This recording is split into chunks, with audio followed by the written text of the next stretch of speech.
அஸ்ஸலாமு அலைக்கும் வரஹ்மத்துல்லாஹி பரகாத்துஹு. பிஸ்மில்லாஹிர் ரஹ்மானிர் ரஹீம்.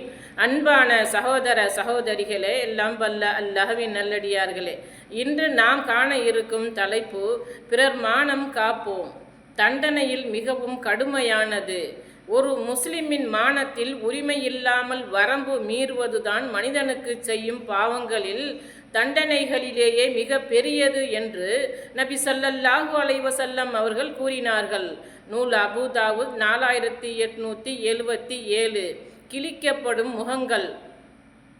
நபி ஸல்லல்லாஹு அலைஹி வஸல்லம் அவர்கள் கூறுகிறார்கள், நான் மேராஜுக்கு கொண்டு செல்லப்பட்ட போது ஒரு கூட்டத்தார்களை கடந்து சென்றேன். அவர்களுக்கு செம்பு உலோகத்திலான நகங்கள் இருந்தன. அதன் மூலம் தங்களுடைய முகங்களையும் நெஞ்சையும் பிளந்து கொண்டிருந்தார்கள். இவர்கள் யார் என்று ஜிப்ரைல் அலைஹிஸ்ஸலாம் அவர்களிடம் வினவினேன். அதற்கு அவர்கள், இவர்கள்தான் மக்களுடைய இறைச்சியை சாப்பிட்டு கொண்டிருந்தார்கள், புறம் பேசி கொண்டிருந்தார்கள், இன்னும் இவர்கள்தான் மக்களின் மானங்களில் விளையாடி கொண்டிருந்தார்கள் என்று கூறினார்கள். நூல் அபூ தாவூத் 4878. கிராமவாசிகளில் சிலர் நபி ஸல்லல்லாஹு அலைஹி வஸல்லம் அவர்களிடம் வந்து, இன்னின்ன காரியங்களுக்காக எங்கள் மீது குற்றம் உண்டா என்று கேட்டுக்கொண்டிருந்தனர். அதற்கு நபி ஸல்லல்லாஹு அலைஹி வஸல்லம் அவர்கள், நீங்கள் கேட்ட பாவங்களை அல்லாஹ் மன்னித்து விடுவான்.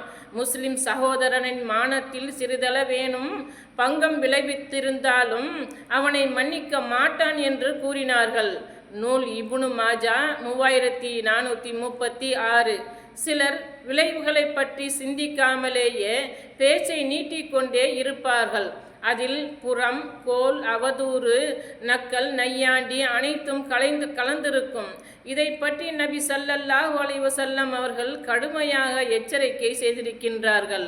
அல்லாஹ்வின் தூதர் ஸல்லல்லாஹு அலைஹி வஸல்லம் அவர்கள் கூறினார்கள், ஓர் அடியார் பின் விளைவை பற்றி யோசிக்காமல் ஒன்றை பேசிவிடுகிறார். அதன் காரணமாக அவர் இரு கிழக்கு திசைகளுக்கும் இடையே உள்ள தொலைவை விட அதிகமான தூரத்தில் நரகத்தில் விழுகிறார் என்று கூறினார்கள்.